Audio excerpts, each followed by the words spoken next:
Allah, Allah, Allah ya Allah. Allah, Allah, Allah ya Allah. Allah ya Allah. Allah ya Allah. Allah ya Allah. Allah ya Allah. Allah, Allah, Allah ya Allah. Allah, Allah, Allah ya Allah. Allah ya Allah. Allah ya Allah. Allah ya Allah. Allah ya Allah. Allah, Allah, Allah ya Allah. Allah, Allah, Allah ya Allah. Allah ya Allah. Allah ya Allah. Allah ya Allah. Allah ya Allah. Allah, Allah, Allah ya Allah. Assalamualaikum warahmatullahi wabarakatuh. Alhamdulillahi rabbil alamin wal aqibatu lil muttaqin wala udwana illa 'alal zalimin. Asyhadu an la ilaha illallah wahdahu la syarika lah wa asyhadu anna sayyidana Muhammadan 'abduhu wa rasuluh. Allahumma salli wa sallim wa barik alaihi wa ala alihi wa sahbihi wa man tabi'ahum bi ihsanin ila yaumiddin, amma ba'd.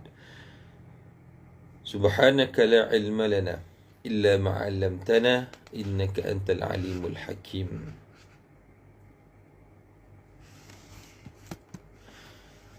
Maha suci Allah Subhanahu wa ta'ala yang menjadikan kita, tidaklah kita ini ada apa-apa ilmu melainkan apa-apa yang telah diajarkan oleh Allah Subhanahu wa ta'ala kepada kita semua.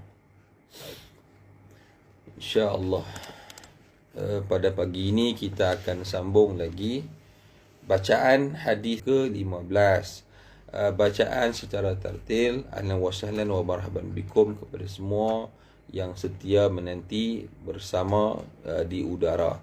Baik, hadis yang ke-15 kita pada hari ini, insya-Allah, alhamdulillah, bacaan secara tertil. Bacaan secara tertil. Ada kita masuk itu ni hadis sebelum ini, hadis-hadis yang sebelum ini kita dah sebut sikit-sikit. Jadi kita sambung lagi beberapa perkara yang menarik untuk kita bincangkan, menambahkan kita kepada kita himmah, kita sebut hari itu ni kan, semangat, motivasi untuk kita sama-sama mengkagumi, mengaku Al-Quran. Bukan sekadar itu, tetapi untuk kita berteman dengan Al-Quran. Baik, insya-Allah. Bismillahirrahmanirrahim. Bacaan secara tertil. An Ibni Abbas radhiyallahu anhuma fi qawlihi la tuharrik bihi lisanaka lita'jala bih. Qala kana Rasulullah sallallahu alaihi wasallam idza nazala Jibril bil wahyi wa kana mimma yuharriku bihi lisanahu wa shafatayhi فيشتد عليه وكان يعرف منه فأنزل الله الآية التي في لا أقسم بيوم القيامة. Maknanya surah kiamat, Al-Qiyamah. لا تحرك به لسانك لتعجل به إن علينا جمعه فإن علينا أن نجمعه في صدرك وقرآنه فإذا قرأناه فاتبع قرآنه فإذا أنزلناه فاستمع ثم إن علينا بيانه قال إن علينا أن نبينه بلسانك قال وكان إذا أتاه جبريل أطرق فإذا ذهب qara'ahu kama wa'adahu Allah. Terjemahan. Ibnu Abbas radhiyallahu anhuma menyebutkan berkaitan dengan firman Allah Subhanahu wa taala, la tuharrik bihi lisanaka lita'jala bih. Janganlah engkau wahai Muhammad kerana mahu cepat menghafaz Al-Quran yang diturunkan kepadamu, maka kamu menggerakkan lidahmu membacanya sebelum selesai dibacakan kepadanya. Ada ayat Al-Quran ni, ya kadang-kadang tok guru mengajar anak murid, dia baca. Selepas tok guru dia baca. Cerita dia lah ni, tok guru dia tak ada nak habis baca lagi, dia dah mula baca. Jadi dia tak dengar apa guru dia baca. Itu menyebabkan kesalahannya akan berulang kali. Jenuhlah kita nak tegur. Kita hari ni banyak kali. Ya, kita guru Quran. Jadi pengalaman yang begini adalah pengalaman yang biasa. Kan? Anak murid tu nak cepat. Kan? Nak cepat baca, nak cepat hafal. Sampai dia tak dengar apa pengajaran gurunya. Guru dia kali duk sebut, guru dia duk baca dekat dia untuk dia dengar dulu, tetapi dia tak dengar, dia kira nak entam baca saja. Jadi keadaan gini adalah biasa sebenarnya sebagai seorang manusia. Hadis ini mengajarkan kita bagaimana kita belajar Al-Quran. Jadi kadang-kadang masalah dia orang belajar tetapi dia tak mendengar daripada guru yang sepenuhnya apa yang guru sebut. Maka jadilah sekerat-sekerat dia tahu. Pasal apa dia tahu sekerat-sekerat? Dia pergi mengaji, contoh pergi mengaji waktu 9 pagi sampai 10 pagi. Dia pergi dah pukul 9 pagi tu. Tapi sampai 9, dia duduk pukul 9 pagi sampai 9.10 lena. Lepas tu tak dengar apa dah. Lepas tu 10 minit yang dia ada waktu tu. Jadi lepas tu dia duduk cerita ke orang apa yang 10 minit tu. Padahal ada sambungannya lagi, ada benda-benda yang lagi. Itu kadang-kadang kita mengaji ni dia jadi macam mana, terburu-buru. Dia jadi kalut. Dia jadi orang panggil apa, kita nak tergesa-gesa. Ini berlaku kepada baginda Nabi SAW. Baik. Kerana mahu cepat menghafaz. Janganlah ke Muhammad kerana mahu cepat menghafaz Al-Quran yang diturunkan kepadamu, takut hilang, takut tak dan. Dia ikut Nabi, kita ikut Malaikat Jibril, maka dia cepat-cepat ikut Malaikat Jibril. Maka kamu menggerakkan lidahmu membacanya sebelum selesai dibacakan kepadamu. Dengar dulu. Sebab tu kadang-kadang ada guru yang tegas sikit. Dalam kelas dia tak bagi anak murid tak bagi anak murid dia buat apa langsung. Semua dengar apa yang cikgu sebut. Itu kan. Tak boleh nak buat apa. Itu pengalaman. Maka kamu menggerakkan lidah membacamu sebelum selesai dibacakan kepadamu. Ini berlaku.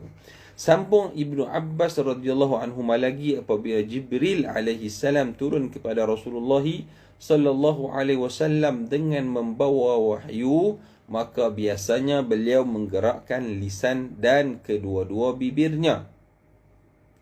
Jadi tengah wahyu turun tu, waktu tu Nabi dah gerakkan bibir dia, serta agaknya beliau merasakan sesuatu yang berat.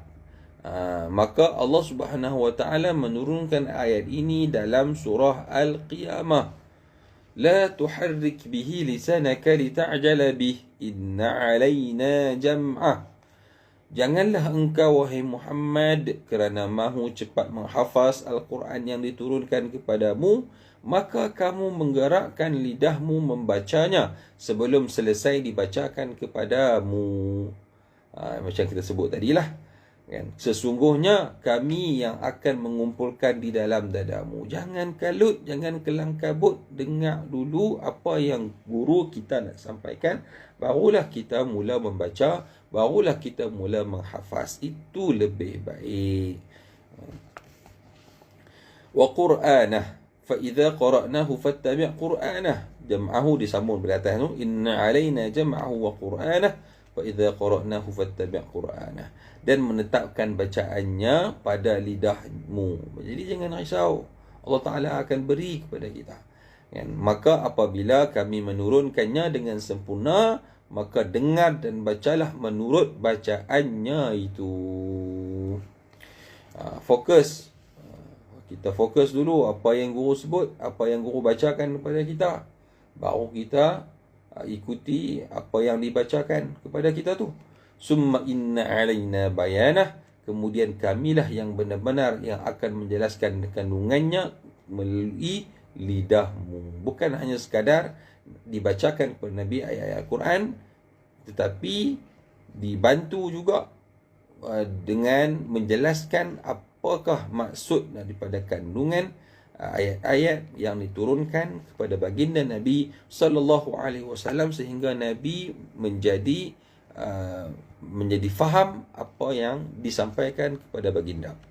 Sambung Ibnu Abbas radhiyallahu anhuma lagi, apabila didatangi Jibril alaihi salam, maka Nabi sallallahu alaihi wasallam diam, dan setelah beliau pergi, beliau pun membacanya sebagaimana yang diperintahkan, yang dijanjikan oleh Allah Subhanahu wa taala.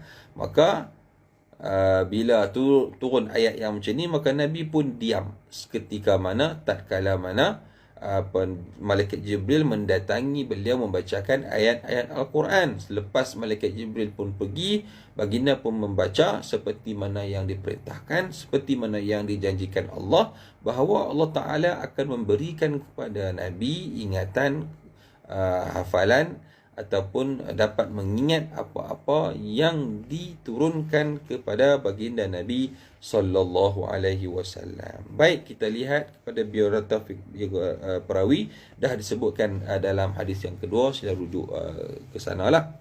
Baik, kita tengok keterangan.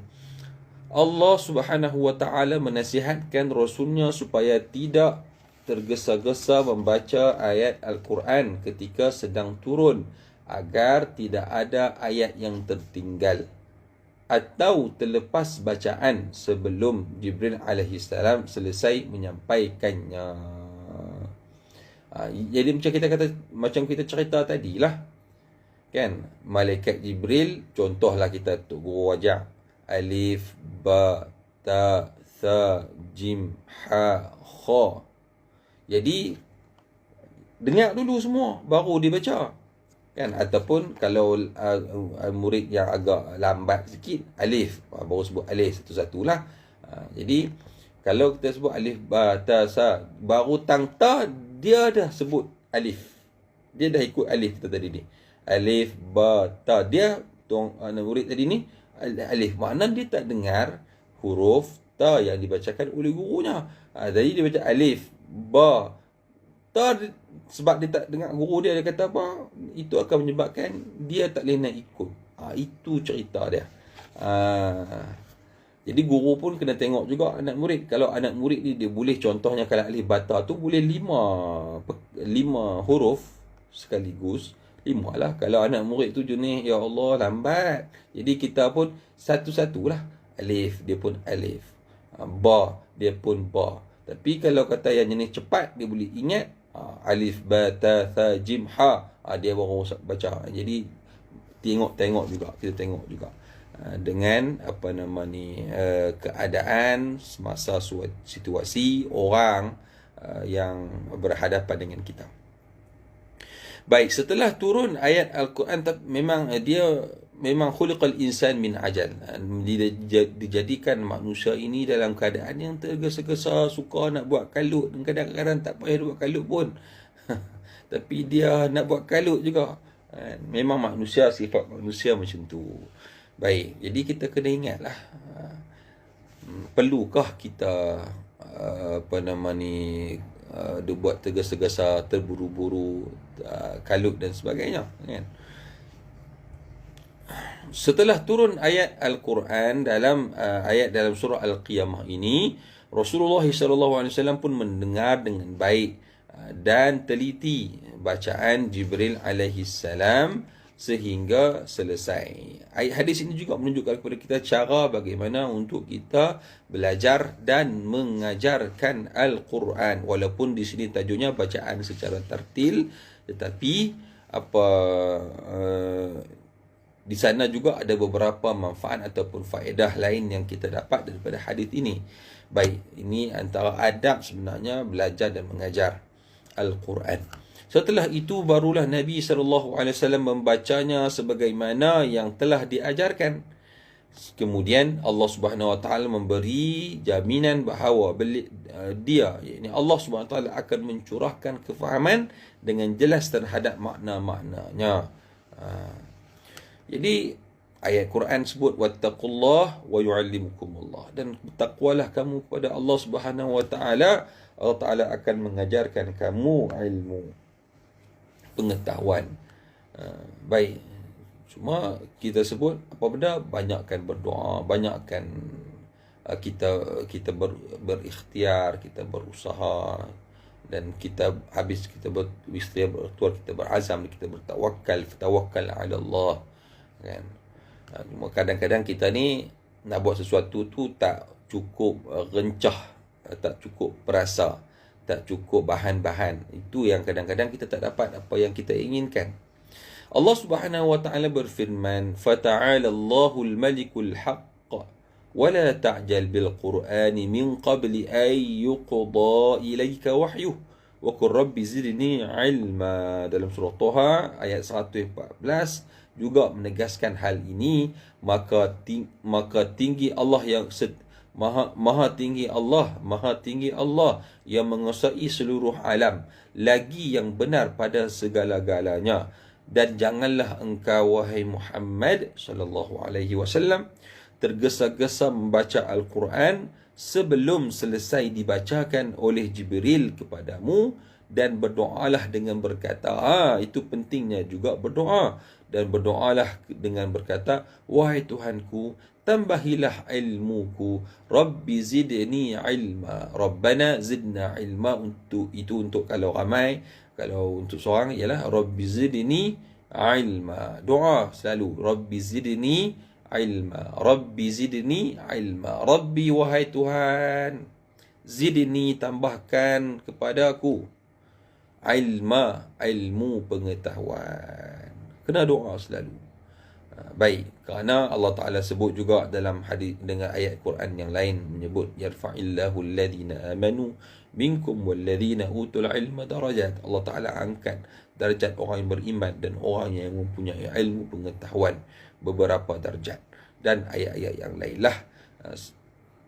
Untungnya ya Allah, untungnya kita Allah Ta'ala tambahkan, memberikan, menganugerahkan, mengajarkan kepada kita ilmu. Macam awal tadi kita baca, subhanaka la ilma lana illa ma 'allamtana innaka antal alimul hakim. Maha suci engkau ya Allah, hanya engkau lah yang mengajarkan kami. Begitulah. Tak akan ada ilmu untuk kita melainkan apa-apa yang diajarkan oleh Allah SWT.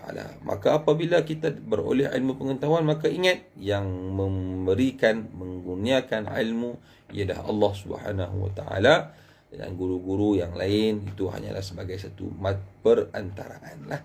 Baik, Al-Quran adalah kitabullah yang terjamin ketulinannya dan pasti terpelihara. Allah SWT sendiri yang memberikan jaminan menerusi firman-Nya. Inna nahnu nazzalna dzikra wa inna lahu lahafizun. Sesungguhnya kamilah yang menurunkan az-zikr, iaitu Al-Quran. Jadi salah satu nama Al-Quran az-zikr. Lagi Al-Kitab. Tak mana ayat dia? Dzalikal kitabu la raiba fih. Dia tak guna dzalikal Quran. Dia kata dzalikal kitab. Jadi nama Al-Quran ada beberapa nama lah. Di antaranya yang kita baca di sini, Allah Ta'ala menurunkan az-zikr. Az-zikr ini bermaksud Al-Quran. Dan kamilah yang memelihara dan menjaganya. Allah Ta'ala yang menjaga keaslian, ketulinan Al-Quran, sehinggalah ke hari kiamat nanti tidak ada siapa-siapa pun yang mampu untuk merubah isi kandungannya, baca huruf-hurufnya, walaupun satu titik pun takkan mampu ada orang yang mengubahnya. Ibnu Kathir membuat kesimpulan berkaitan peringkat pengajian Al-Quran menerusi ayat tersebut, iaitu peringkat pertama pengajian, Allah mengumpulkan wahyu dalam dadanya sehingga dihafaznya. Ini peringkat yang dilalui oleh baginda Nabi lah. khususnya sallallahu alaihi wasallam, mengumpulkan wahyu di dalam dadanya Nabi kita sallallahu alaihi wasallam sehingga dihafaz. Mana itu pembelajaran yang pentinglah kepada anak-anak kita, khususnya bila anak-anak kita jauh daripada Al-Quran, itulah akan menyebabkan masalah besar yang akan berlaku kesannya bukan biasa-biasa. Jadi kita boleh tengok pelajar-pelajar sekolah rendah, sekolah menengah, kalau kita buat bancian, dan ada orang yang buat bancian, buat kajian, tidaklah sangat membanggakan murid kita pada hari ini membaca Al-Quran. Kadang-kadang umur dah sepatutnya umur tingkatan dah, umur sekolah menengah, masih baca Quran merangkak. Tapi kalau cakap, berpidato, kalau kata bersembang, Masya Allah, laju je keluar ayat-ayat dia tu, pom. Tapi bila baca Quran, hat tu tak berapa nak cantik lah. Bila baca Al-Quran dia gagap. Kadang-kadang kena berhenti pasal duk fikir ni huruf apa. Itu sebenarnya satu kita panggil satu perkara yang sangat kata-kata menduka citakan kita pada hari ini. Umat Islam jauh daripada Al-Quran. Bukan tak payah kita duk pi faham, nak faham Al-Quran sebagainya. Nak tang baca Quran tu pun dah ramai yang gagal. Alhamdulillah yang berjaya, alhamdulillah. Yang boleh hafal, alhamdulillah. Baik. Peringkat yang kedua, Allah mengurniakan kepandaian membaca dan menghafaz. Allah Ta'ala kurniakan membaca dan menghafaz. Allah Ta'ala kurniakan orang tu kadang-kadang Masya Allah hebatnya, dia boleh ingat ayat Al-Quran tu, dia boleh cerita. Kalau kita baca satu ayat ni, kita tanya dia, okey, apakah ayat yang sebelumnya? Apakah ayat selepasnya? Apakah ayat 10 muka sebelum ayat ini? Ataupun boleh sebut tak 10 ayat sebelum ayat ini? Dia boleh cerita. Itu Masya Allah, itu kurniaan Allah Subhanahu Wa Taala, mungkin berbeza kepada hambanya. Jadi kita ni biqadari mastata'na lah, dengan kadar apa yang kita mampu lah. Dan peringkat yang ketiga, menerangkan dan menafsirkan ayat-ayatnya. Masuk dulu dalam, belajar dulu ayat Al-Quran, belajar dulu Al-Quran, dihafaz, kemudian pandai membaca. Pandai membaca ni memerlukan praktis. Kemudian kita berguru. Berguru tu kalau kita tengok orang yang hebat-hebat tu, bukan sekadar berguru dengan seorang doang. Dia pergi guru ni, dia pergi guru ni. Untuk apa? Untuk melancarkan, untuk memahirkan bacaan Al-Quran dia. Dan ada yang kita panggil ulama dulu, dengan seorang guru sahaja dia dah ulang banyak kali. Kita ulang sekali, kita khatam sekali tu, kita dah syok, bangga sangat dah. Wah, aku dah habis Quran, khatam Quran. Padahal kalau kata umat yang terdahulu, biasalah, satu tak ada apa lagi, ulang lagi sampailah dia mahir membaca Al-Quran, di samping dia menghafaznya. Baik, kemudian pergi ke peringkat seterusnya, menerangkan dan menafsirkan makna-makna yang terkandung di dalam Al-Quran. Demikianlah tingkatan bagi umat Nabi Muhammad sallallahu alaihi wasallam dalam mempelajari Al-Quran. Janganlah tergesa-gesa dalam mempelajarinya.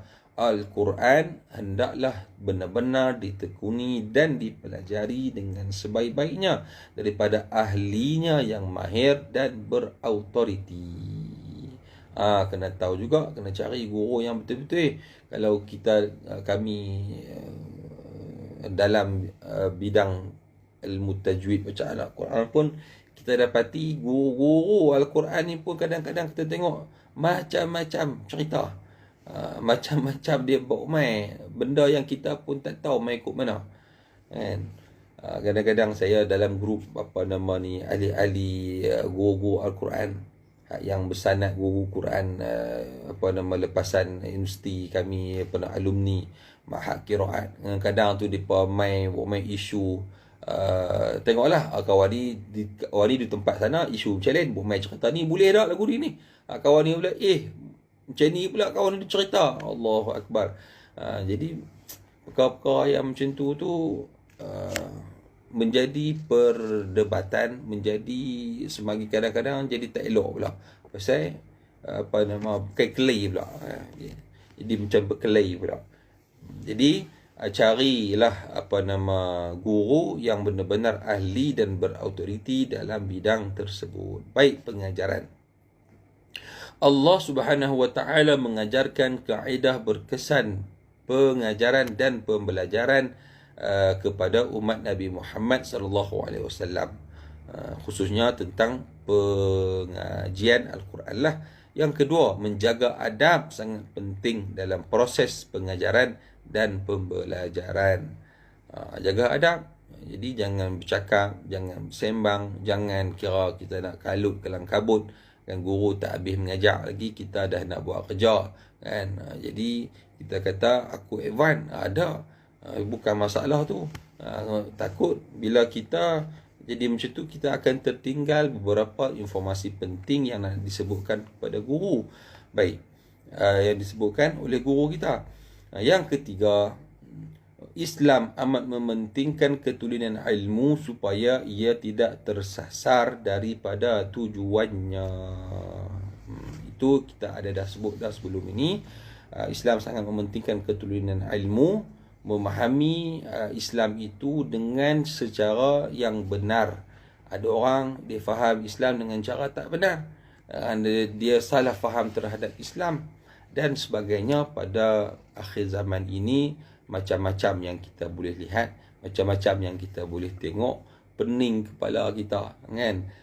Mudah-mudahan Allah Taala memberikan kepada kita petunjuk ke arah jalan yang lurus, menetapkan hati kita, menenangkan hati kita, melapangkan dada kita, insya-Allah. Amin ya rabbal alamin. Sekadar itu saja saya ingat pada pagi ini. Bolehlah nak pergi market beli ikan, beli ayam, nak buat kerja dan lain sebagainya. Wallahu a'lam. Terima kasih kepada semua yang hadir pada pagi ini, yang menonton, yang sentiasa setia bersama untuk mendengar perkongsian ini. Mudah-mudahan bermanfaat kepada dunia dan akhirat kita. Wallahu a'lam. Assalamualaikum warahmatullahi wabarakatuh. Subhanakallahumma wa bihamdika asyhadu an la ilaha illa anta astaghfiruka wa atubu ilaik. Bismillahirrahmanirrahim.